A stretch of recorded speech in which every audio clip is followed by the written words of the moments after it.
Na região da Caçandoca, podemos encontrar vestígios da fazenda da Praia da Lagoa, dos Antunes de Sá, que descendem possivelmente dos Sá, que aqui vieram como os primeiros colonizadores.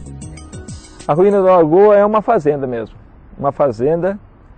Alguns atribuem devido a uns documentos do século XIX, do começo do século XIX, quando a Inglaterra estava pressionando pelo fim do tráfico dos africanos, que aquela fazenda era uma fazenda respeitadora de escravos.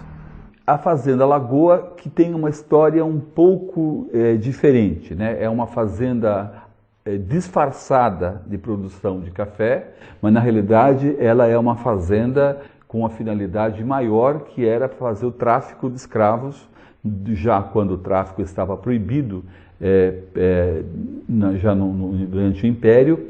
Então era por ali que desembarcavam os negros que abasteciam as fazendas de café do Vale do Paraíba via uma trilha através da Praia da Mococa, já no município de Caraguatatuba, ou uma outra também através do Sertão da Quina, que chegava até um local já em Natividade da Serra chamado Pouso Alto. Então esses monumentos todos pertencem a esse período. Segundo a história, parte da fazenda da região foi entregue aos escravos. E hoje existe na localidade um quilombo originário destas fazendas. Houve ainda outras importantes fazendas, como a da Maranduba, da Jundiaquara, do Monte Valério, do Bonançoso, da Ressaca e a Fazenda Velha, muito conhecida pela fabricação da famosa caninha ubatubana. Se o turista vier para a cidade, é lógico que cada pessoa tem o seu interesse, né? Um jovem tem um interesse por um esporte, como surf, então tem uma questão. Outra pessoa tem interesse na questão ambiental, né? E tem, logicamente, um turista interessado no patrimônio histórico, né? É uma questão também bastante importante, né? Então, se ele vier aqui, evidente que ele pode se aproveitar, conhecer o local onde o espaço urbano onde ocorreu a Confederação dos Tamoios, na própria Ilha Anchieta, o episódio das rebeliões, né, ainda as ruínas do presídio. A Igreja Matriz, pela proporção que ela tem, já denota, né, que era um período de fartura daquele momento histórico da cidade.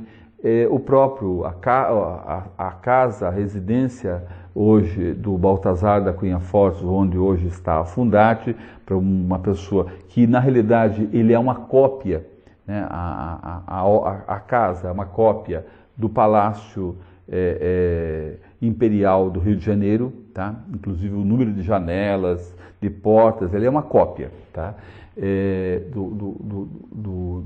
Do Palácio do Rio de Janeiro.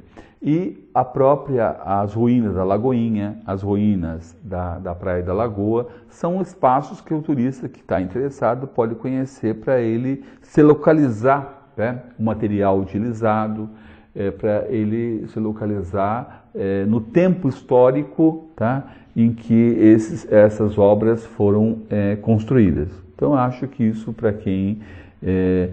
Aliás, Paraty vive disso, tá? Se nós tivéssemos o patrimônio histórico de Paraty, automaticamente seria uma cidade comum. A grande diferencial dela é exatamente o patrimônio histórico. As pessoas vão lá porque gostam disso, tá? Então, acho bastante importante não só a manutenção desse patrimônio de Ubatuba, como a divulgação deles junto ao turista que nos visita. Ubatuba foi a terra de convivência de muitas misturas, de técnicas, sabores, culturas e etnias aliadas a esta bela paisagem e aos recursos naturais existentes.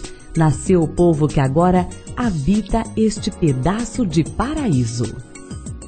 E este paraíso foi deixado para você, que é amante da paz, da história, da cultura, da natureza e da gastronomia.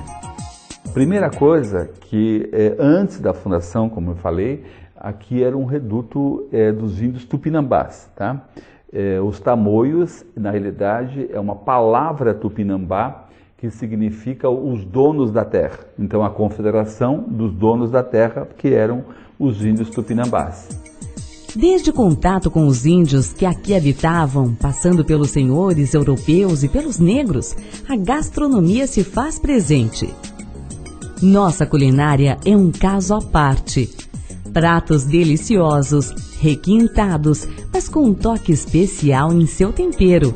São sabores e valores tradicionais do litoral paulista. Esse é Ubatuba, uma cidade com muita natureza, uma cidade privilegiada em termos ambientais, mas também privilegiada em termos históricos. Então, quem visita Ubatuba tem essa possibilidade de conhecer as belezas naturais, mas também de conhecer parte da história paulista e parte da história brasileira. Aqui você tem 1000 maneiras de empregar o tempo livre e de se divertir, como fazer uma caminhada, praticar um esporte, buscar novos sabores, conhecer a história e a cultura local, pescar ou até mesmo relaxar em um barzinho ouvindo o som das ondas ou uma boa música.